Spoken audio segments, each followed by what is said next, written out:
My friend, the water is wide. What a wonderful tune. If you haven't heard this, I hope you Google it. My version is just a version of it, but what we're doing is we're teaching from page 70 of the 100 all-time greatest baritone ukulele. So if you don't have your baritone, use your 6-string guitar. Just don't worry about the E and A for right now and learn some chord pro. Here we go. 3, 4, 1, 2, 3, 1, 2, 3. Yes, this is gonna be a waltz, but what we're gonna do is we're gonna do a staggered waltz while we teach it, so it's not so fast. The first starting note is gonna be a low D, and we're gonna have the water is wide, I cannot get hoarse. So we have like a, what was that? D, G, G, G, A, B, A, G. And then we're gonna go, we could scale down, but we're quite literally just gonna play right down through the E note, right into the D.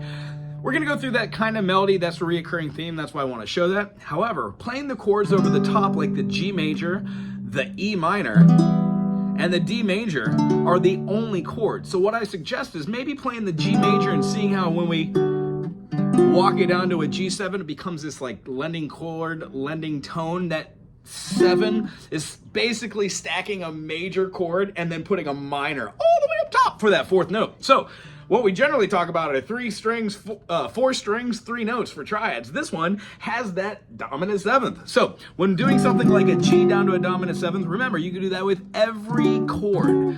One that we'll use in this one would be the G7 and then an E7, because we're going to be moving this. And what I want to see is we could have this E with a D over the top. I'm sorry, not E over the D over the top. Right there with that A. That also sounds really good. So watch that when we're doing these finger movements. So G major, I cannot, here comes an E minor.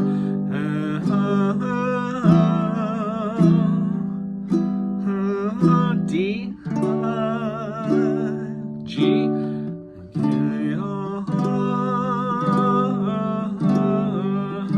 E minor. Here comes a D, and G. Hold it, G, and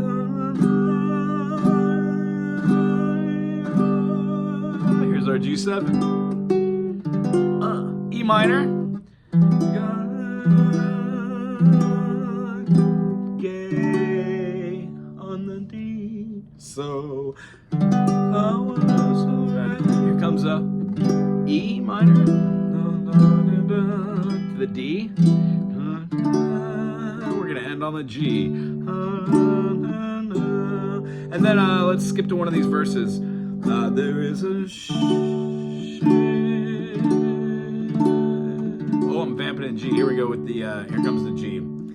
There is ship, there is, and she sails the sea. E minor. She's loaded deep as she can be. G, but not so deep as E minor. The low I'm in. D.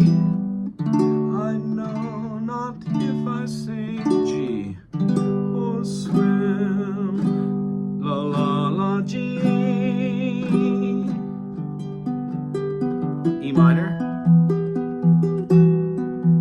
D, sus, to the D. Yeah, that's acceptable. Here's our G, E minor. We can play this E minor, but since we know this E minor is the same as this, maybe we could just work that up from the G, E minor, looks like an F. Switch that so it looks exactly like what your D7 would look like, or your C sharp minor. So when we go up here and put our pinky, we can do moving and passing notes. Fun, huh? That's a great way to play that up top there as well. Okay, so I think validly we've gone through the whole song here. And if you have a question about what's going on with these chords, you can always check out the YouTube channel here, all these chords are explained in detail. Hope you had a great time today. I sure as heck did. Thumbs up and subscribe if you like to, and then maybe send this to somebody you like.